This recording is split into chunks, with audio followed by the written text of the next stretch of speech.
fire, fire, fire. Mauled by a bear and left to die. I'm gonna die. Alright, 3, 2, 1, boom. I think we can all agree that being attacked by a bear ranks high on the worst possible fate someone can suffer. Yes. This was especially true before modern medicine, but this story is even worse than that. This is the infamous story of a man who was brutally mauled by a bear in the remote wilderness and then left for dead by his companions. They left him to die? Heartless, bro. Those aren't your friends. As They're a not warning, although companions. the events in this video are fleeting and non-descriptive, they are still highly disturbing, so viewer discretion is advised. Bam! Chat, is it too loud? It's a bit loud for me, but I don't think so. The story of Hugh Glass is going to be a unique That's one fine, compared to okay. the other stories featured on the channel, Hugh which are typically Glass. entirely Huge lass. researched for accuracy and compiled through a variety of sources. Before we even begin the story of Hugh's life, and in the interest of full transparency, we have to establish that much of it is unverified and the accounts about him lie somewhere on the spectrum between fact and fiction. Right. Much of what is known about Hugh has been passed down through word of mouth, which is obviously prone to exaggerations and incorrect retellings. In addition, because it's been featured so heavily in popular culture in recent decades, it's close to impossible to separate the authentic from the inauthentic anymore. It's like a game of telephone with historians. It sucks. Getting to the bottom of what is with myth and fiction is hard. It's probably most well known as the inspiration behind the award-winning movie The Revenant from 2015, Yeah, this one. Yeah, the Leo movie. in which Hugh was played by Leonardo DiCaprio. Much of the plot is similar to Hugh's story, but many of the details in the movie are unverified, uncertain, or outright false. Well, yeah, they dramatized it. Dramatized it? Yeah. So to tell this story, I'll speak in certainties, but take everything with a grain of salt.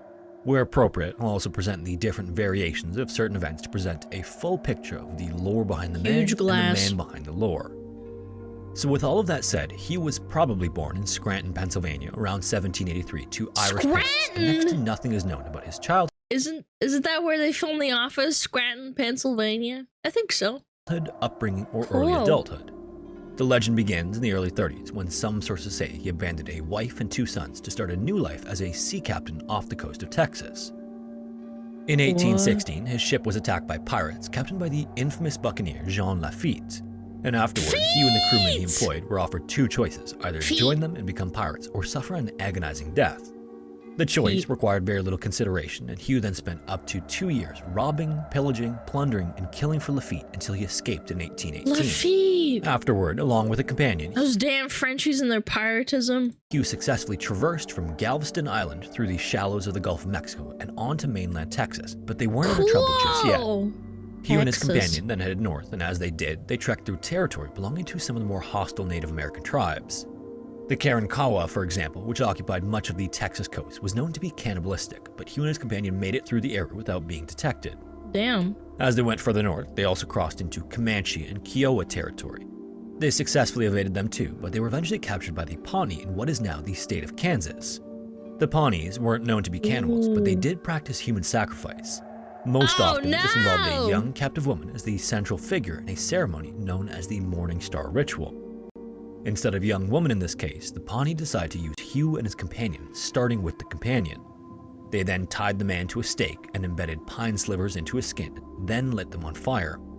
Once these burned like the wick of a candle, his companion was engulfed in flames until there was nothing left. No! It was clear to Hugh that he was next and there was That's nowhere fricked to up. run, so in an effort to appease the chief and hopefully get him to spare Hugh's life, Hugh pulled a bottle of a mineral called cinnabar out of his pocket and offered it to him. Cinnabar was commonly used to make red war paint, makeup, and pottery back then, and afterward the chief took an immediate liking to him. Incredibly, Hugh was then welcomed into the community and lived with the Pawnee for 4 years before leaving. He gave them some powder so they accepted him? Huh. Interesting. Up to this point, Hugh Wonder had always been why. described as exceedingly brave, bold, and smart, but it was the Pawnee who taught him how to survive and thrive in the wild.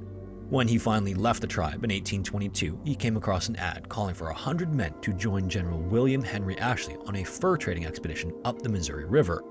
I have to wonder, did they speak English back then or have like people who could speak English within the tribe. How did he communicate with them? Did he just teach them, or did they teach him how to speak their language? It wouldn't be until the following year when Hugh joined what was known as Ashley's 100, and he set off with them in search of beaver pellets more than 1,500 miles up the Missouri River. For months afterward, the men paddled their boats upstream and were constantly cautious of potential encounters with hostile Native American tribes. Then, in what is today South Dakota, Ashley's 100 entered territory belonging to the Arikara, which is a tribe that played a role in the story of Lewis and Clark on their expedition to the west. Lewis and Clark famously encountered the Arikara in 1804 and convinced them to send a delegation to Washington, D.C., which they did the following year. Unfortunately, while in Washington, the Arikara chief died and the tribe blamed the settlers. From then on, the Arikara were a violent threat to settlers coming through their territory. At least that was something that had been observed on several occasions. In addition, this tribe, like many tribes, settled near rivers and streams, so when Ashley's 100 came paddling up the river, they eventually floated into a village. However, unexpectedly, the tribe was welcoming of the expedition, and the two sides arranged several trades. Man, they're lucky. They traveled into their territory and just lived. Once the trading was complete, though, the Arikara turned on Ashley's 100 and attacked, killing 12 and wounding another dozen, including Hugh. Never mind. The group did escape, however, and 3 months after escaping and continuing up the Missouri River, the survivors were on dry land, walking 300 miles to a fur trading fort. Still very much in Arikara territory, though, the party had to be careful and quiet to keep from being found. At the same time, survival required them to shoot a deer or buffalo every day or two, and the gunshots could be heard from miles around. So inevitably, in June of 1823, the party was attacked again by the Arikara, reducing their numbers even more. Oh my god. The two-time survivors then finally made their way to Fort Kiowa to regroup and rest. While staying there, the party was joined by a man named Andrew Henry, who was Ashley's expedition partner, and he was put in charge of a small group that was sent west to the Yellowstone River. Hugh was among this group, and when they reached the forks of the Grand River... They already went through this entire thing once and got attacked a bunch of times, so they're just like, yeah, we're just gonna do it again. Old American West. What is now South Dakota, the men split up to scout for game. Then, while slowly treading through the forest, Hugh came around a tree and startled a grizzly bear and her 2 cubs. Oh no. Hugh's rifle wasn't nearly enough to take down a charging bear, but he didn't have enough time to get a shot off anyway. When the mother bear reached him, she swiped at Hugh's throat and latched her jaws onto the back of his neck before picking him up and swinging him around. Oh my god. Now, what happened next is up for debate, and I also want to give a warning. It's as brief and non-descriptive as possible, but Hugh's injuries were still extensive. In one version of the story, the bear continued to maul Hugh before he managed to kill the bear himself. In another, Hugh screamed for help and the others showed up and killed the bear. Whatever the truth is, Hugh was definitely attacked by a bear and was no doubt in extremely bad shape, as his injuries were well documented in journals by others in the party. Yeah. The bear attack had resulted in a cut on his throat that was apparently so bad that his breath could be seen escaping through it when he exhaled. He also had large wounds around his body, including his scalp, and another wound on his back was so deep that his ribcage was visible. Oh my god! Even more horrifying, where they were was so remote that the nearest settlement was the fort they had rested at, hundreds of miles away. Yeah, that is way too far Even if away. there was anything closer, it was fairly clear to the other members of the group that Hugh wasn't going to survive long. He was conscious, but his breath was labored and he couldn't speak at all. To the surprise of the others, however, Hugh managed to make it through the first night and then the few days that followed, but they were still convinced it was only a matter of time before he succumbed to his injuries. With him surviving longer than they expected and them still needing to continue their journey, Andrew called for some of the men to fashion a makeshift stretcher so they could carry Hugh until he passed away. This drastically slowed them down, and after a few days of hauling around the difficult terrain, Andrew asked 2 of the men to stay behind with Hugh until he died while the others went ahead.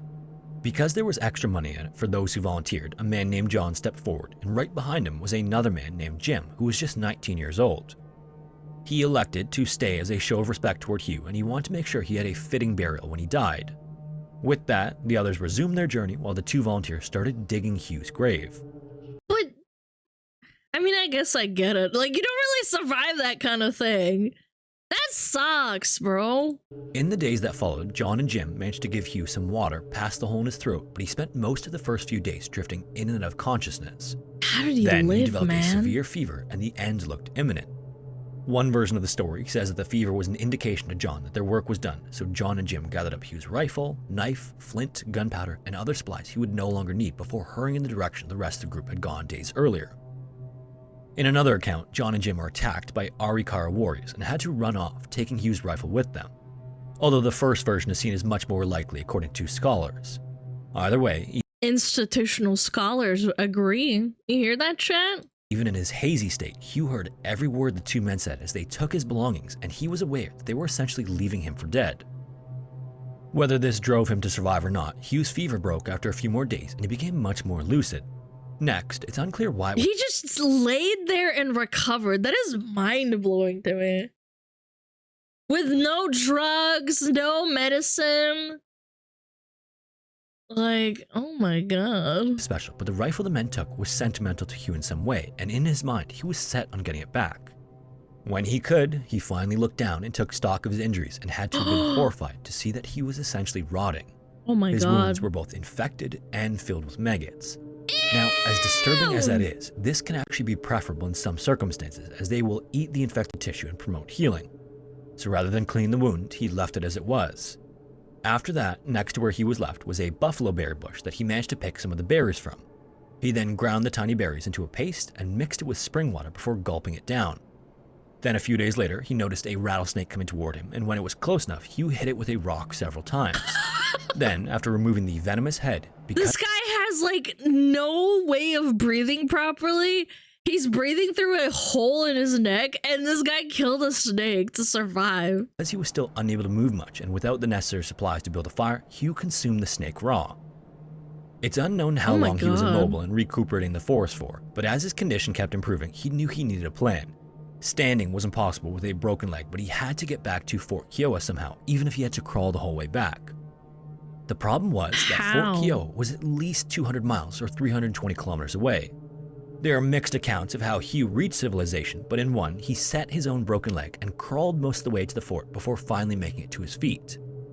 From there, he supposedly limped and stumbled the rest of the way, making it to Fort Kiowa in about 6 weeks. And the immense amount of pain, too. Like, if he set his leg and then he has a broken leg while he's looking, there's no way how.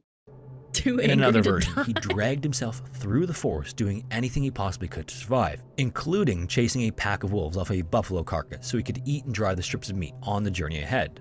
Oh my God. At one point in this version, he was found by members of the Sioux tribe, who then took care of Hugh and transported him to Fort Kiowa. After spending some time at the fort, and when he was healed and rested, Hugh got himself some clothes and a rifle with plans of returning to the wilderness to catch up with the Ashley party. After being deserted and what he felt was essentially being robbed by John and Jim, Hugh planned to hunt them down and make them regret their decision. I mean, I get it, but like, King, you were kind of fucked and they were kind of fucked too. I mean, I don't know. I kind of understand both parties. When he was ready to set off, Hugh met some French-Canadian fur traders at the fort who were heading up to the Yellowstone River too. This is where he expected to find John and Jim, so he joined up with the fur traders. They then paddled upstream for 6 weeks without issue until they were attacked by the Arikara once again. Hugh and the traders were on dry land and scattered around the riverbank when the attack began, and the group was apparently caught so off guard that only one of the traders escaped alive. Of course, so did Hugh, and it's believed to be because he was hunting away from the riverbank at the time of the attack. Afterward, once again, he was all alone in the remote wilderness, but he was at least prepared this time. And not, dying. In fact, there wasn't a single thought of turning back, and Hugh pressed on even as winter set in. On New Year's Eve, Hugh came to the fork where the Bighorn River meets the Yellowstone River, and sure enough, that's where he found Ashley's party. Uh-oh. As he walked out of the woods, those who were still left in the party couldn't believe their eyes. It was like seeing a ghost. They were told by John and Jim that Hugh was dead, and now there he was, heading right for them. When he reached them, though, it was clear he wasn't in the mood for pleasantries. He wanted John and Jim, and he wanted them right away. He wanted them now! As it turned out, John left the party not long after leaving Hugh and enlisted in the army. Jim, however, was still with the Ashley party, and Hugh spotted him. Hugh then made a beeline for Jim, fully intending to end Jim's life, but when Jim was cornered, Hugh slowly lowered his rifle. In that moment, Hugh realized that Jim was still an impressionable teenager, and John likely influenced him the day they took his belongings and abandoned him. In addition, Jim was extremely apologetic to Hugh as he braced for a bullet, so instead, Hugh screamed at Jim, but ultimately spared his life. After that was done, the next order of business was the rifle, but Jim explained that he didn't have it. John had taken it with him when he joined the army. After their confrontation, Hugh rejoined as a member of the Ashley expedition, and just shy of March the following year, Andrew sent Hugh and 4 other men to deliver mail to Fort Atkinson in what is now Nebraska. Once the mail was dropped off at the fort, Hugh was ordered to continue on St. Louis and notify the expedition's financiers of the party's new location at the Bighorn and Yellowstone Fork. When the trek got underway, Hugh started hunting buffalo bulls, which could be used to make what are called bull boats to travel. It would have been more of a badass story if at the end he like enlists in the army just to get his rifle back. Does he do that? I don't even know. By water. Traveling the river would be faster than walking, so using the large bones of a buffalo to build the frame, Hugh stretched the animal's hide over the bones to create a small watertight vessel.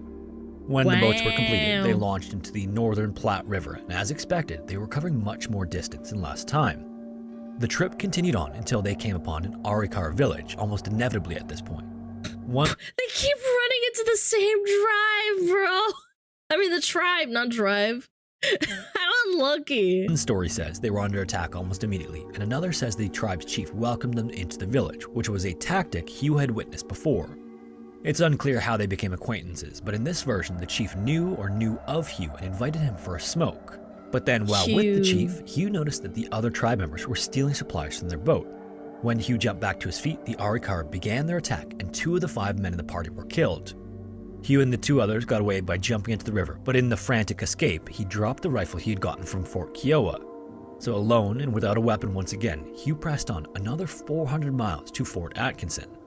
As with the many times before, Hugh apparently made this long distance on foot, and when he arrived, he learned that Fort Atkinson just so happened to be where John was stationed in the army. Let's go! Revenge! As with much of the rest of the story, there are 2 versions of what happened next, but both of them resulted in John remaining alive.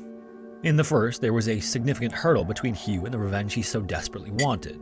Killing a United States Army soldier at a United States Army fort had one outcome, and that was Hugh's execution.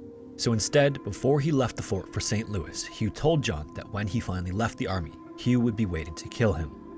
In another account, Hugh simply forgives John just like he had Jim, and there was no parting threat. In both versions, an army captain retrieves Hugh's rifle from John's bunk and returns it to its rightful owner. This is where the legend of Hugh Glass comes to an end, and the next we hear of him is in 1833. While on a fur trading expedition, Hugh's luck finally ran out when the Arikara attacked, and he and 2 partners Again, the Arikara were killed and scalped. It's believed he would have been around 50 years old at the time, and that he was buried in an unmarked grave around Bighorn, Montana. So, to reiterate, we know that Hugh Glass existed and that he was attacked by a bear, but beyond that, much of the rest of the story is not so certain. On one hand, a person could have been as tough and as lucky as he was, surviving against all odds and escaping certain death so many. Where did he have proof of that? There's that guy that had his what is it called? He was blind, he lost an arm, he was a limp, he had a limp, he went into the army like 3 times. He was from Belgium, and he enlisted in the army, I think it was 4 or 5 times. And this is true, like, that was a Giga veteran. The Unkillable Soldier, yeah, that one. Like, I wouldn't find it unbelievable to think that this wasn't true. Many times. But it's also likely that many parts of his story have been embellished, changed, or simply forgotten in the 2 centuries since they occurred. In any case, thanks so much for watching. If you have a story suggestion, feel free to submit it to the form found in the description. And hopefully, I will see you in the next one. Yo! What a nice video. Big piss. Very good, very good.